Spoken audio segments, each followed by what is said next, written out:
ఒక రాజకీయ పార్టీ, అవినీతి మీద పుట్టిన పార్టీ, అబద్ధాల పుట్టల్లో నుంచి పుట్టిన పార్టీ నోరు విప్పితే అబద్ధం చెప్పడం, అవాస్తవం చెప్పడం, ప్రజలకి మభ్య పెట్టడం అలవాటైపోయింది. 2019-24 ఒక పేపరు, ఒక టీవీ ఉందని, శాసనసభ వేదికగా దొరికిందని చెప్పిన అబద్ధాలే చెప్పి రాష్ట్ర ప్రజలకి నమ్మించాలని ప్రయత్నం చేస్తే మొన్న జరిగినటువంటి ఎన్నికల్లో ఏ విధమైనటువంటి తీర్పిచ్చారో గమనంలో కూడా తీసుకోకుండా, కనీసం మొన్న ఓటమిని ఒక పరిగణలో కూడా తీసుకుండా అదే అబద్ధాలు, అదే అవాస్తవాలు ప్రతిరోజు చెప్పుకుంటూ పోతే, ప్రతిరోజు నా టీవీలో, పేపర్లో ప్రచురించుకుంటూ పోతే ప్రజలు నమ్ముతారని భ్రమలో ఉన్నటువంటి రాజకీయ పార్టీ నాయకులు ఉండడం దురదృష్టం అని చెప్పి సందర్భంగా తెలియజేస్తున్నారు. ఈరోజు శాసనసభకు వచ్చింది ఆ రాజకీయ పార్టీ, ఏదో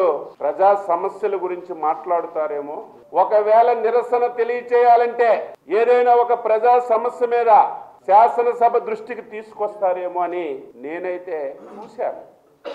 కానీ మళ్ళీ అక్కడ కూడా వార్ధం రాష్ట్రం గురించి కానీ, 5,18,00,000 ప్రజల గురించి కానీ కనీసం ప్రస్తావించకుండా నా గురించే మాట్లాడుకున్న విషయం రాష్ట్ర ప్రజలు గమనించాలి. బయట వచ్చి మాట్లాడారు, నాకు ప్రతిపక్ష హోదా ఇస్తే తప్ప నేను శాసనసభకు రాను, ఈ రాష్ట్రం గురించి మాట్లాడను, ఈ రాష్ట్రంలో సమస్యల గురించి మాట్లాడనని చెప్పినటువంటి రాజకీయ పార్టీ ఒక పార్టీయేనా అని చెప్పి నేను అడుగుతున్నాను. ఈరోజు రాజకీయ పార్టీలన్నీ శాసనసభలోకి వచ్చాయి. తెలుగుదేశం వాళ్ళందరం పశువు కండువాలు వేసుకొని వచ్చాం, జనసేన వాళ్ళు వాళ్ళ పార్టీ కండువాలు వేసుకొని వచ్చారు, బీజేపీ వాళ్ళు వాళ్ళ పార్టీ కండువాలు వేసుకొని వచ్చారు, ఇంకొక రాజకీయ పార్టీ కూడా వాళ్ళు కండువాలు వేసుకొని శాసనసభలోకి వచ్చారు. ఎందుకు కండువాలు వేసుకొని వచ్చారు?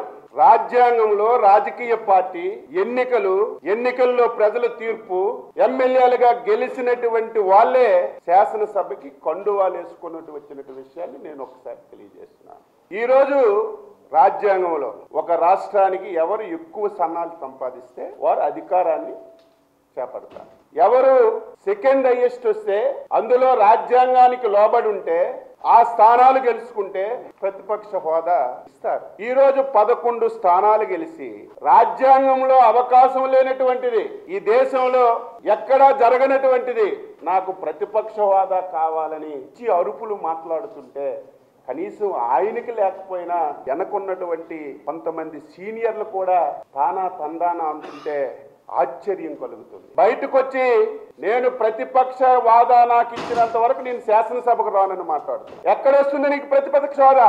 ప్రతిపక్ష హోదా అనేది స్పీకర్ అయ్యన్న పాత్రుడు గారు, ముఖ్యమంత్రి చంద్రబాబు నాయుడు గారు ఎవరో ఇచ్చింది కాదు. ప్రతిపక్ష హోదా అయినా అధికార పక్ష హోదా అయినా ఇచ్చింది ప్రజలనే విషయాన్ని నువ్వు గుర్తు పెట్టుకోవాలని చెప్పి తెలియజేస్తున్నా. ఈ రోజు ప్రజలు నన్ను శాసనసభ్యుడిగా గెలిపించారు కాబట్టే నేను శాసనసభకు వచ్చాను. ప్రజలు గెలిపించకపోతే శాసనసభకు కూడా వచ్చే అవకాశం ఉండదు. ఈ వింత పోకళ్ళన్నీ చూస్తుంటే ఆశ్చర్యం కలుగుతుంది. ఇటువంటి డిస్కషన్స్ ఎప్పుడు ఈ రాష్ట్రంలో జరగలేదు, ఇటువంటి ప్రస్తావనలు ఎప్పుడు కూడా జరగలేదు.